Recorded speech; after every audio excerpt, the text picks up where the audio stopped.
Serena, you tired of Dad making videos? Some grass on you.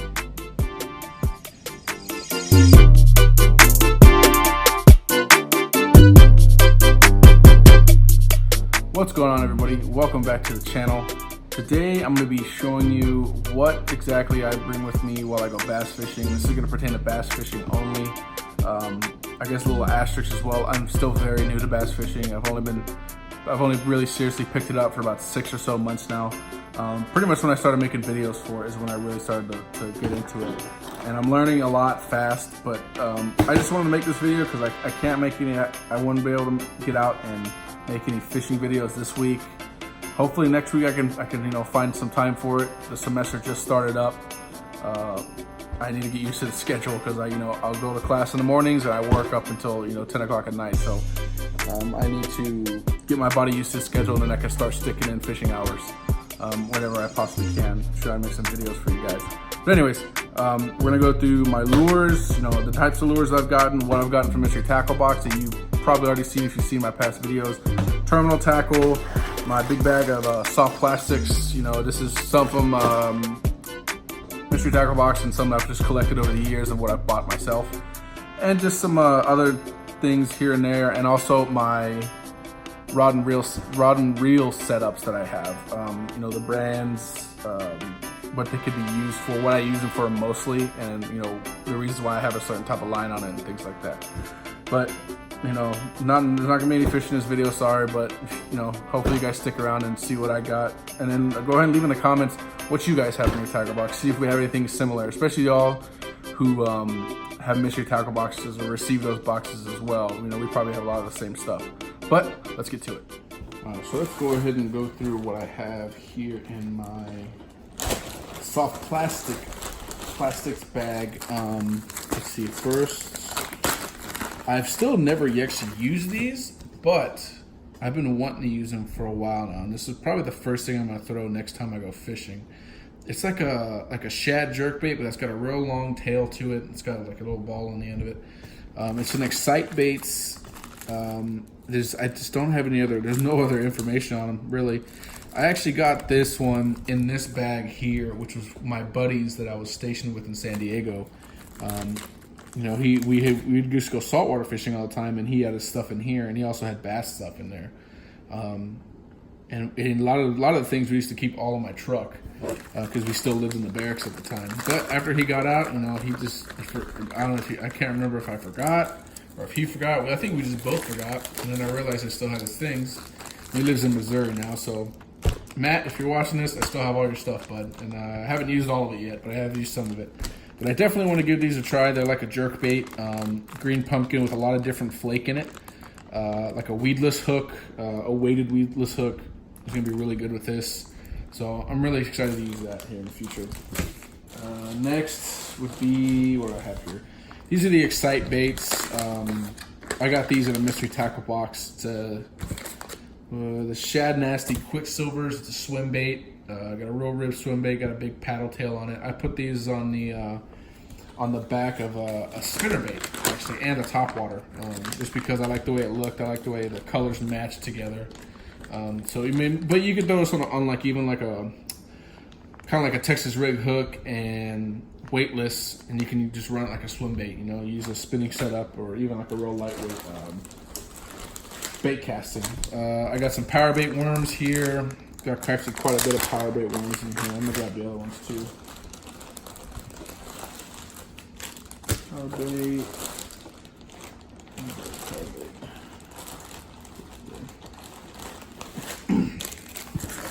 So all these are just power bait worms. These are, which color are these? These are green pumpkin chartreuse tail. They're 13 count. These are 7-inch ones. It's just they got a nice strong smell to them too. But yeah, I got the chartreuse ribbon tail. They work pretty good. I've had some luck with them in the past on a Texas rig. I really only ever Texas rig these kind of worms. I've had more luck on these actual purple ones. I believe it's called Electric Grape, and it's just like a purple and like a blue, like a real bright blue flake in it. You can kind of see in the tail if it wants to work with me. You can kind of see it in the tail. But yeah, I've had a lot more luck on the electric grape actually than I have the green pumpkin chartreuse. It all depends on the watercolor too, on which one would be a little bit better. This other color, it's a smaller one. This is the 4-inch one. It's a little bit smaller worm. This definitely catch a wide variety of more fish because it is a smaller profile. This is I believe it's a green, just a solid green pumpkin, just a normal green pumpkin worm. Let's see here, and then this is from Mystery Tackle Box. You guys seen this before if you've seen my unboxing videos. It's like a stick bait, basically is what it is. It's like a wacky stick bait, kinda. It's got instead of it being round, it's got a kind of a torpedo kind of look to it. It's 3-sided instead of just rounded. Towards the back, it's actually round, but here in the front, it's got, it looks more like a natural worm. But you can wacky rig it here in the belly, and it'll, this is going to give it more action. Or you can finesse hook it in the front, or you can just do like a weedless Texas rig. It's always good with these kind of baits. It's got an interesting smell to it. It says it's supposed to be like a squid flavor, but it honestly smells like popcorn to me, to be 100% honest with you guys. But it's a Bait Lab Ultimate Strike Baits. Tournament winning action, all that good stuff. A lot of these baits are all going to be from Mystery Tackle Box. So this is another one. These are a little, kind of like I used it as on a drop shot. I just hooked it through the nose, and I got a few hits on it over at Dos Lagos. It's silver, like a pearl white bottom with a dark black top, and it's got like a copper bloodline running through it, and it's got that copper colored flake in it. So it's kind of, I don't know exactly what the color is, but it's definitely, I have had luck with it on a drop shot, or you could throw it on a real light hook and swim it as a swim bait.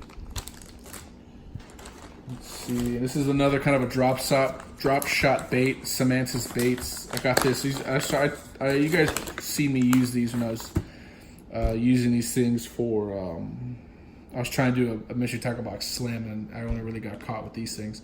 But it's got a flat bottom. This is more of a finesse. It's kind of like a trick worm. It's got a real finesse nose to it. That's where you're gonna hook it, and it's gonna just move through the water like that. It's a good bait. I've gotten a lot of bites on it. A lot of Fireman's Park. Those smaller bass were really digging into these things. So,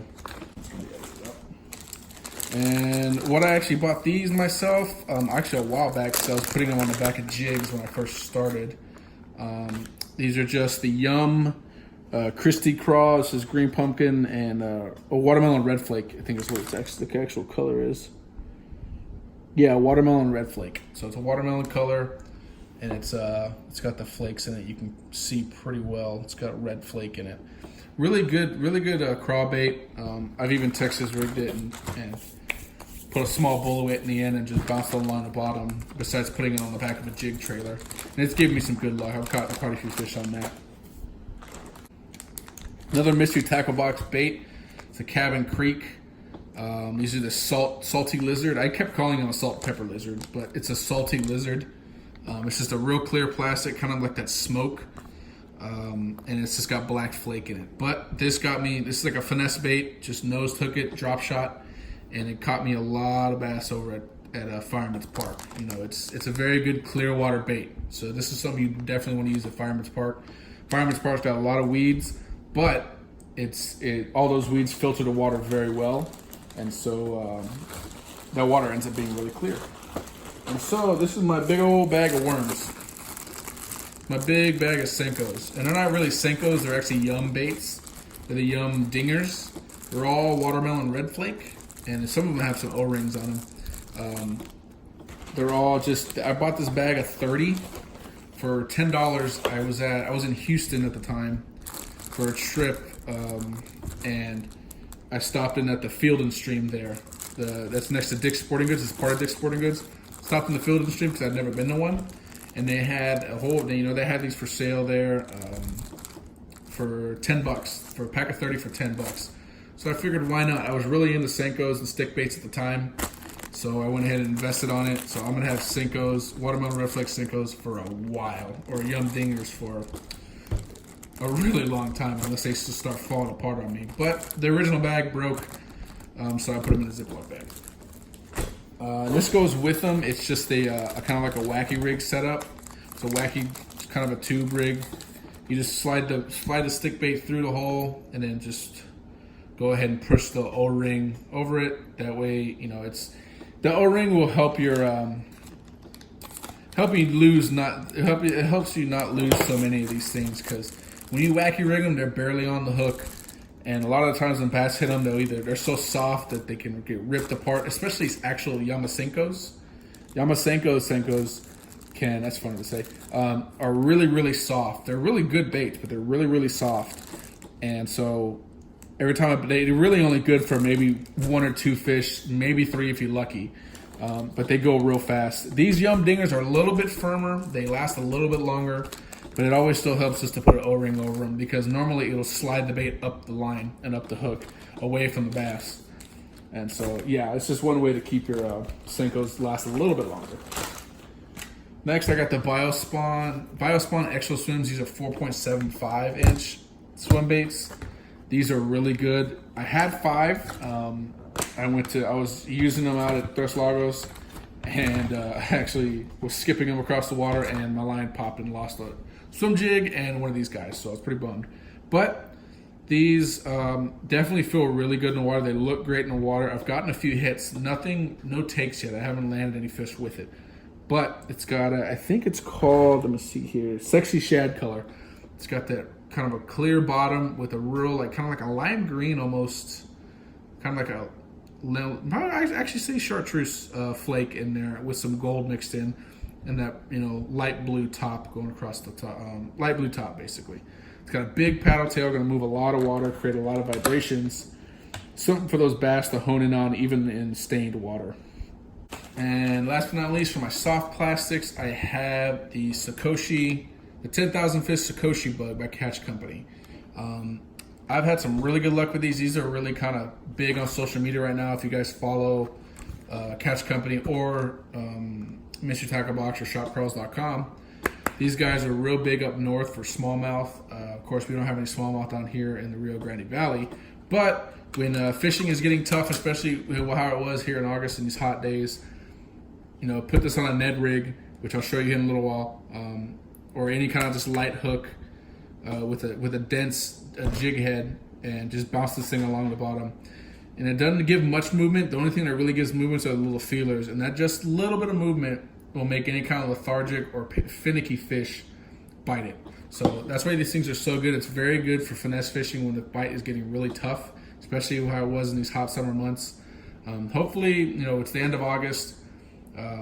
It's going to hopefully start cooling down a little bit. We did almost have a storm yesterday. Some parts of the valley had a storm yesterday. But yeah, it's when the fishing gets really tough, finesse fishing is always going to do you good. All right, next, let's go ahead and just run through here what I have for, like, as far as hard baits, any kind of terminal tackle, things like that. So you guys have seen my last unboxing, or my recent unboxings. That's Danny the Duck, if I can remember right.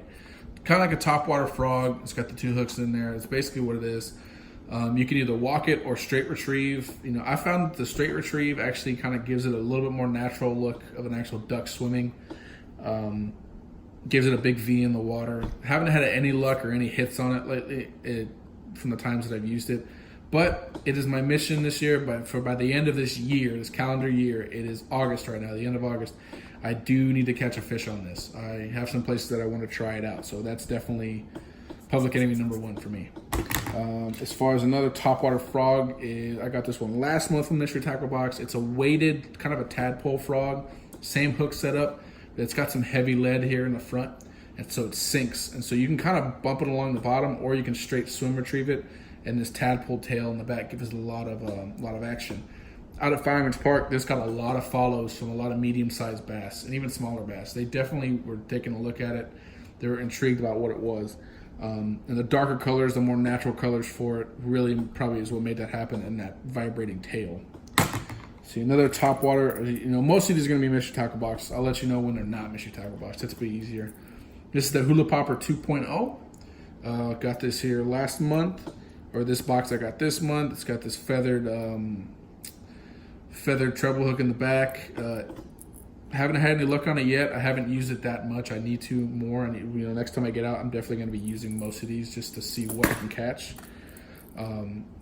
But from what I've used it so far, it's got really good action. It makes a lot of noise, moves a lot of water with this big wide cup on the front. So I'm excited to see what I can call up from the deeper water using this popper. Going to continue with the top water since I'm kind of on that path. This is another it's a popper, and it's got this plastic lip on it. And I kind of tried it. You can use this as a kind of a shallow crankbait.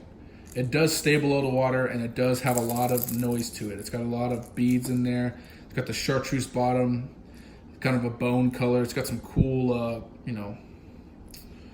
it's literally like a fish skeleton is basically what it's supposed to mimic. Got the big red mouth, the popper.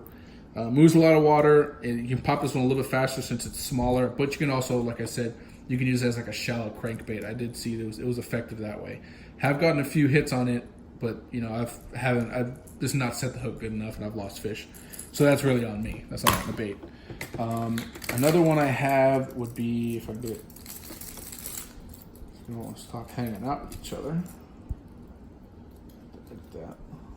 There we go. All right. So this is you've seen me use this one before. It's got like a gold shad color. It's got a big spot on it. It's just a top walker. It's got a big bead in there. It makes a lot of noise. I've had a lot of success with this, just walking this over at like Tres Lagos. If you guys check out my old videos, the fish seem to really like this bait. It's very simple. There's nothing too crazy on it. It's got some holographic kind of shimmer on it. It's just a walking bait. It makes a lot of good noise. This one, honestly, I've never used it before. I don't know if it's a Pointer 95 SP. I don't remember if it's a jointed, segmented kind of a swim bait. I don't remember if it floats or if it's just a kind of a subsurface crankbait. It's a really old lure, as you can tell. Matt, if you watch this video, you can probably tell me what this is, because I don't remember ever buying this. But that's kind of how it is when you have hand-me-down stuff.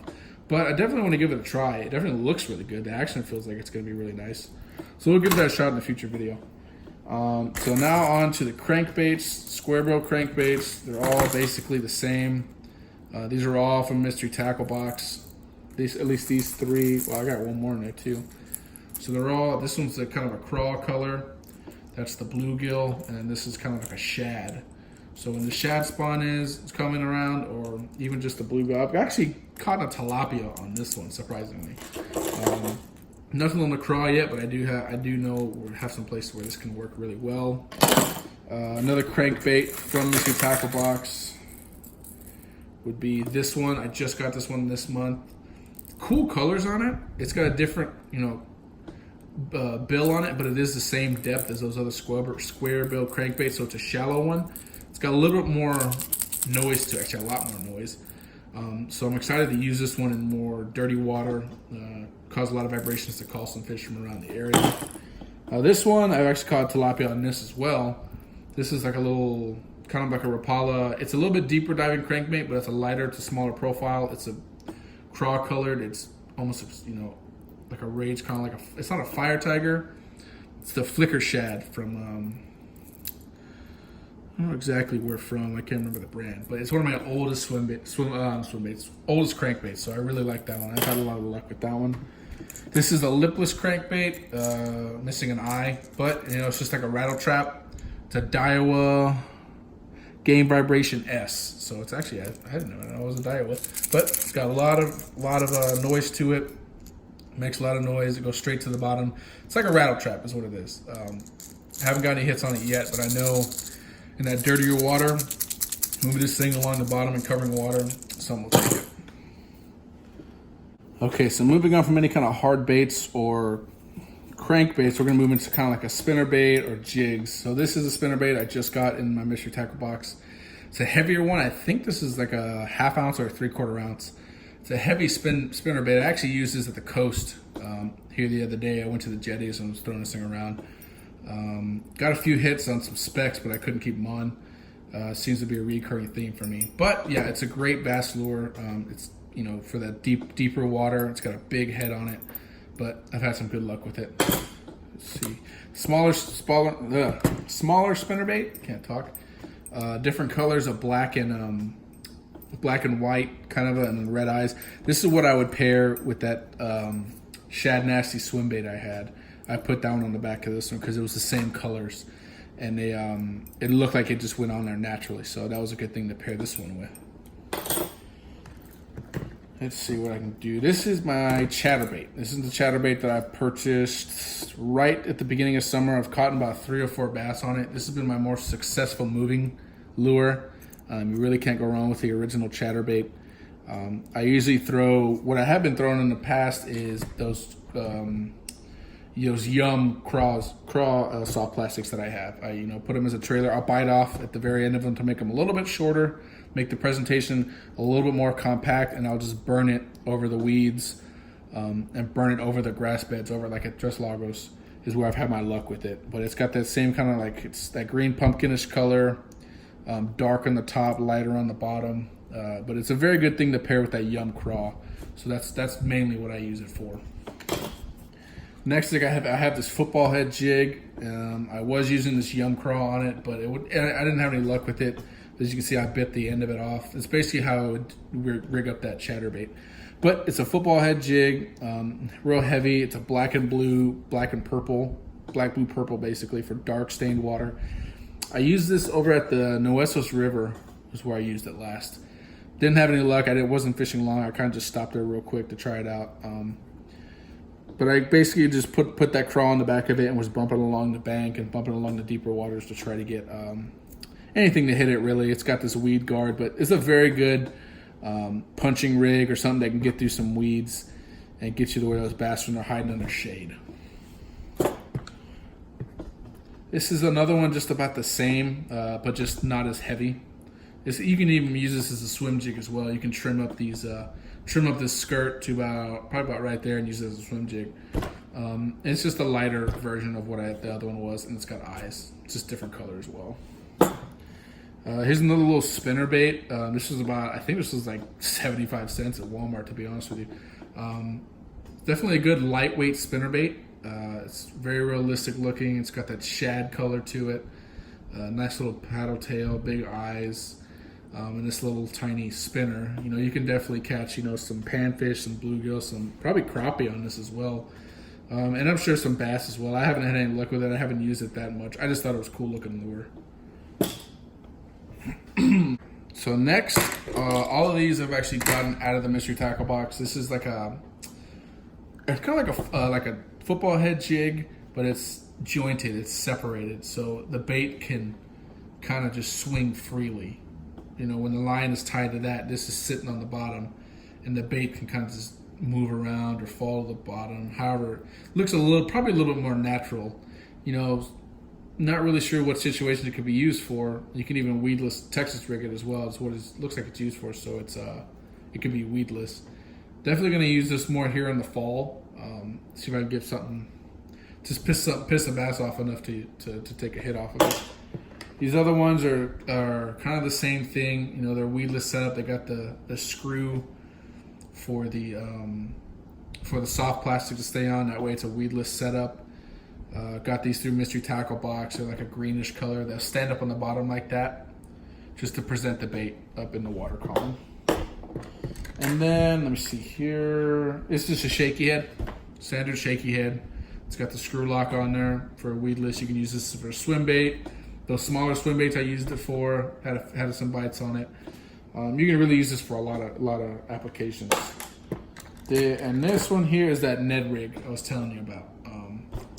This is what I use a Sakoshi bug for, and you can even put you can cut a stick bait in half and throw it on the end. It's a real good finesse fishing. All it does is you're gonna be bouncing it on the bottom with that Sakoshi bug here on the end, just sticking straight up in the air or in the water column. So when the bite gets hard, this is a good rig to go to. Also, I do have just one buzz bait. It's just a standard one. I got this from Mystery Tackle Box. It's got like a little spring on here as well. So when the blade's knocking against it, it makes a little bit more vibration in the water. Haven't got any luck on it yet, but I'm going to go out there in those early mornings and the late evenings when the water's calm and make a lot of disturbance on the surface. This is just my box of terminal tackle, just weighted swim hooks, extra wide gap hooks, offset worm hooks. Most of these are from Mr. Tackle Box. So there's good, solid, heavy duty, not really heavy duty, but real strong hooks to use. Here it's just my little, it's a crappie jig setup. All it is just like a lot of little grubs, some floaties, some boppers, and some small jig heads. I threw some other crappie stuff in here as well. Basically, that's all it really is. It's just a crappie pack. Got a lot of different colors of grubs, and you throw them on those and put them under a bobber. And you can go to Tres Lagos and catch panfish or tilapia or bluegill like crazy with this kind of thing. It's just small enough. It's something they'll attack right away. I got this at Walmart for, I believe it was just under $10. I think it was $9, and heck, you get all this. So really easy way to start out fishing with that. All right, guys. Well, I tried to record this right after I showed you the baits, but that portion somehow got deleted. So I'm just gonna run through this real quick like I did before. First, my first combo setup that I always take bass fishing is the Angler. It's basically the H2O Express Angler. It's the Academy brand. It's this smaller rod and reel combo. This is a 6-foot rod. This whole setup cost me $20. It's $20 at Academy. This is their brand. I have 20-pound braid on it with a 10-pound fluorocarbon leader, and right now I have it rigged up with that Ned Rig jig head.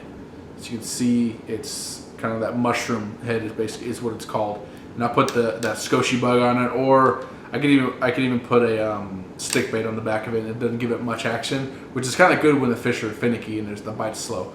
But this is a very good, affordable rod and reel setup. I highly recommend you go check it out. It's at Academy. It's even got a bait release. It's got a bait runner flip on it. I've even used it in saltwater. It's treated me great. This thing handles really well, all the way up to a big slot trout, all the way down to a little, to little perch and whatnot. So it's a really great, affordable setup, especially when you really just started getting into fishing. Definitely recommend getting this. Next is my bait caster. This is my bait caster right now. I have this little, it's a walking bait that I used over in the flats at SPI. I don't normally use that when I go to any kind of ponds or anything. I have that separate walking bait for that. But this is just my Shakespeare bait caster. Doesn't really have a name. It's literally just their Shakespeare combo. It's with the Ugly Stick GX2. This is a 6'6" medium heavy action rod, 80 to 20 pound line. I use this thing for just about everything, from jig fishing to frog fishing to heavy Texas rig to punch rigs. It's a very reliable rod and reel setup. I've seen the actual setup combo at Academy. I believe it's around $40, but I actually got it from a good buddy of mine. I traded him a surf setup and a surf and pier setup when I was stationed in San Diego with him, and he gave me this guy. So I've definitely got a lot of use out of it. It's pretty worn. It doesn't look pretty, but she gets the job done. The drag's great on her. I have this setup with 20-pound braid as well, the H2O Express braid, and also with a 10-pound fluorocarbon leader. And I always attach my fluorocarbon leaders to the braid using an Alberto knot. You can find it on YouTube. It's a perfect, easy knot to do from braid to mono or braid to fluorocarbon. It's an easy ride. It's a lot easier to learn than the FG knot. And so last, what I am using more now is my Cuda Fishing Slinoia. I believe it's what it's pronounced. Slinoia, yeah. It's a little bit weird. But it's the Cuda Fishing Slinoia. It's on their website, cudafishing.co. You can get it off of their website. It is a really affordable, I don't want to hit the fan, really affordable spinning setup. This is the larger size. They do come in smaller, similar to what that Angler setup is. It's a fantastic spinning reel. It's, as you can tell, it can go on forever. The drag is fantastic. It's got a loud clicker on it. I like that. It handled a slot-sized redfish just the other day perfectly fine, and it's handled a 2-pound bass with like nothing. So it's a very strong setup. It definitely gets the job done, but it also is very light too. I have it set up on the Angler Legacy This is, again, Academy's H2O Express brand, but this is their legacy line, so it's a little bit more expensive. The rod, it's a 7-foot rod. It's rated for 18 to 20 pound, 18 to 17 pound mono, which is equivalent to like, I have 30-pound braid on there from H2O Express, and the rod handles it just fine. But it's a 7-foot rod from Academy. It's their line, their legacy line. It was the rod itself is $20. Feels great. It's got a fast action to it, but it's a very bendy rod. It's a light rod, so I can feel just about everything, especially with the braid too. I really like knowing what's at the bottom, what I'm hitting, where I'm bumping around, things like that. But for this reel specifically, if you want the Cuda Sonoya, go on their website, and you can. I even have a discount code because I am partnered up with Cuda Fishing through my Instagram page, and now I'm doing it through my YouTube as well. It is the discount code is RGV15, and it'll give you 15% off any rods or reels you get from the site. And so the quality of this reel is up there with about $150 to $170 range. It's maybe even close to $200 when you look at the bait caches they have on their website. Their quality is very, very high end. But since they ship it directly from the manufacturers, they cut out the middleman, they make everything themselves, the price is cut in half. You can get this exact same spinning setup for, I believe it was with my code, it was $55. So that's very good for a very high quality all metal, very strong metal frame, very strong drag spinning setup. And the bait casters, they have one that's around the same price range, and they have one that's around $90, their high end one. But still, at that, you're still getting a close to $200 reel at that low of a price. And with my 15% off code, you can get even more. So definitely check that out. Again, go to cudafishing.com, actually cudafishing.co, and use the code RGV15 at checkout, and it'll give you 15% off your order. And the code applies to any rods or reels. So you can get a combo, and it's going to apply to both of them. So definitely check it out. Appreciate that. Again, I appreciate them taking me in and getting me a part of the partnership and everything. It's really awesome. Again, really, this I can get behind this thing. I'm very confident with it. But all right, guys, thank you so much for watching. Appreciate you guys subscribing still. I think as of the recording of today, we're at 315 subs, which is awesome that we're still growing. I love it. Let's keep it coming. I'm gonna, like I said earlier in the video, I'm gonna do my best to get out and do more fishing videos. And I want to bring my little Serini with me, even though she's tired of me bothering her because she just wants to nap. But anyways, yeah, the plan is to I'm gonna get used to the schedule for school and work, and then on my off days and whenever I can, try to make more and more fishing videos. I am planning to go out canal fishing here soon. I got some intel and some good spots to go to, so I'm really excited for that. I'm gonna be doing all kinds of fishing for that because I definitely want to go out there, catch something. I don't want to make the trip and not get skunked. I'm tired of getting skunked. I need to get that monkey off my back. But yeah, thanks for watching. Please like, comment, subscribe, all that great stuff. Let me know where you want to see me fish next, and let me know what you guys have in your tackle setup. I'm really curious to see what you guys got. But until next time, I'll see you